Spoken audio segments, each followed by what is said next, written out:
পুঁই শাক রান্না করলে লাল হয়ে যায়, কোনো টেস্ট লাগে না, খেতে মজা লাগে না।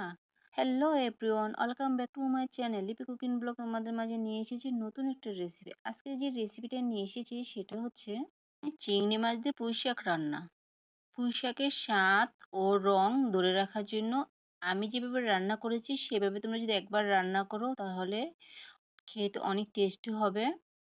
তাহলে চলো কথা না বাড়িয়ে কিভাবে রান্না করেছি সব তোমাদের সাথে শেয়ার করি। এখানে আমি কিছু পরিমাণ পুঁইশাক নিয়েছি, আর পুঁইশাকগুলো ছিল সম্পূর্ণ আমাদের নিজেদের গাছের টাটকা পুঁইশাক। আর পুঁইশাকের পরিমাণ ছিল অল্পই, আর পুঁইশাক ছিল একদম কচি। দেখলেই তোমরা বুঝতে পারবে কচি পুঁইশাক। পুঁইশাকগুলো দেখতে অনেক সুন্দর লাগতেছে, আর রান্নার পর তো অনেক টেস্টি হয়েছে। পুঁইশাকগুলো এখন আমি কেটে নিব। আমি ছুরির সাহায্যে পিস পিস করে কেটে নিব। পুঁইশাক কাটা হয়ে গেছে। পুঁইশাকগুলো এখন অফ ক্যামেরা আমি ধুয়ে নিয়েছি। রান্না করার জন্য চুলার মধ্যে কড়াই দিব। কড়াইয়ের মধ্যে আমি পরিমাণ মতন তেল দিয়ে দিব। আর এই পুঁইশাক রান্না করব চিংড়ি মাছ দিয়ে। চিংড়ি মাছটাকে আমি প্রথমে ভেজে নিব। আর ভেজে নিলে চিংড়ি মাছের একটা কালার চলে আসে। আর চিংড়ি মাছটা আমি ভাজার আগে লবণ ও হলুদ দিয়ে মেখে নিয়েছি। চিংড়ি মাছগুলো বেশি একটা ভাজতে যাব না, অল্প ভাজাতেই রেখে দিব। ভাজার সাথে সাথে চিংড়ি মাছের একটা কালার চলে এসেছে। তোমরা ইচ্ছে করলে না ভেজেও রান্না করতে পারো, কষানোর মধ্যে চিংড়ি মাছগুলো ছেড়ে দিতে পারো। একই কড়ার মধ্যে আমি রান্না করব, তাই তেলের মধ্যে আমি পেঁয়াজ কুচি দিয়ে দিলাম। আর চিংড়ি মাছ ভাজার সময় তেলের পরিমাণটা একটু বেশি দিয়েছিলাম। পেঁয়াজগুলো একটু বাদামি কালার করে নিব। বাদামি কালার হয়ে গেলে চা চামচে আদা চামচ আদা রসুনের পেস্টটি দিয়ে দিব। কাঁচামরিচের পেস্টটি দিয়ে দিব ৪ চামচের আদা চামচ। এরপর আমি তেলের মধ্যে ভেজে নিব।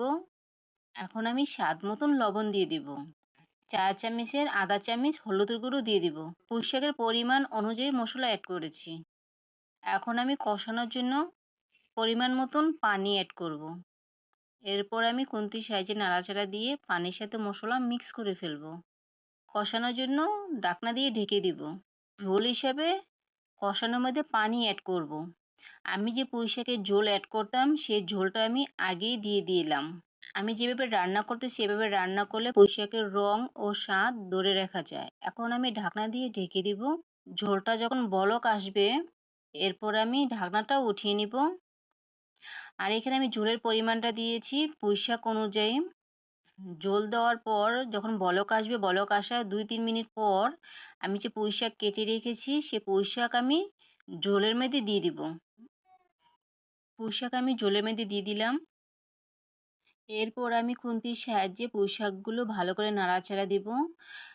সাথে সাথে আমি ঢাকনা দিয়ে ঢাকবো না, তা না হলে পুঁই শাকগুলো লাল হয়ে যাবে। পুঁই শাকগুলি যখন ঝোলের সাথে মিক্স হয়ে যাবে, তখন একটু বলক চলে আসবে। এরপর আমি ঢাকনা দিয়ে ঢেকে দিব। ৪ থেকে ৫ মিনিট পর ঢাকনাটা উঠিয়ে নিব। এখন আমি নাড়াচাড়া দিব। এই দেখো পুঁই শাকের কালারটা কিন্তু এখনো গ্রিন কালার আছে, কালারটা নষ্ট হয়নি। এর মধ্যে যে ডাঁটাগুলি আছে সেই ডাঁটাও সিদ্ধ হয়ে যাবে। এখন আমি যে চিংড়ি মাছ ভেজে রেখেছিলাম সেই চিংড়ি মাছ দিয়ে দিলাম। এখন আমি আবারও ঢাকনা দিয়ে ঢেকে দিব। ঢাকনাটা উঠিয়ে নিলাম। আর ঢাকতে যাব না, কারণ এর মধ্যে কুক হয়ে যাবে। পুঁই শাকগুলো ছিল একদম কচি, বেশিক্ষণ লাগবে না সিদ্ধ হতে। তোমরা খুন্তির সাহায্যে খোঁচা দিয়ে দেখতে পারো পুঁই শাকের ডাঁটাগুলো সিদ্ধ হয়েছে কি না। অনেকে যখন কষানোর মধ্যে পুঁই শাকগুলো দিয়ে দাও, নাড়াচাড়া দাও, তখনই কিন্তু পুঁই শাকগুলো লাল হয়ে যায়। এই কারণে কষানোর পর যে পুঁই শাকে ঝোল অ্যাড করবে সেই ঝোলটা তোমরা কষানোর মধ্যেই দিয়ে দিবে।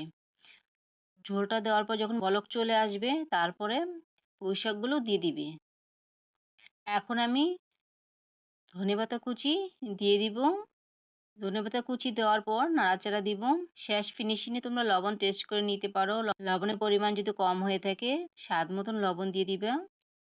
এই দেখো পুঁই শাকের কালারটা কিন্তু এখনো গ্রিন কালার আছে।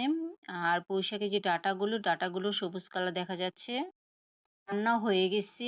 কালারটা দেখতে কত সুন্দর লাগতেছে। আমি এখন বাটিতে পরিবেশন করেছি। তোমরা যদি পুঁই শাকের কালার ও স্বাদ ধরে রাখতে চাও তাহলে অবশ্যই আমার ভিডিওটি ফলো করো। আমার রেসিপিটি কেমন হয়েছে যদি ভালো লেগে থাকে অবশ্যই সাবস্ক্রাইব করে বেল বাটনটি অল করে রাখবে। আর পুঁই শাকের রেসিপিটা দেখতেও অনেক সুন্দর লাগতেছে আর খেতেও কিন্তু অনেক টেস্টি। আর পুঁই শাকের মধ্যে কিন্তু অনেক ভিটামিন লুকিয়ে আছে। তোমরা বাসায় এইভাবে রান্না করে ট্রাই করতে পারো। কেমন হয়েছে? আল্লাহ হাফেজ।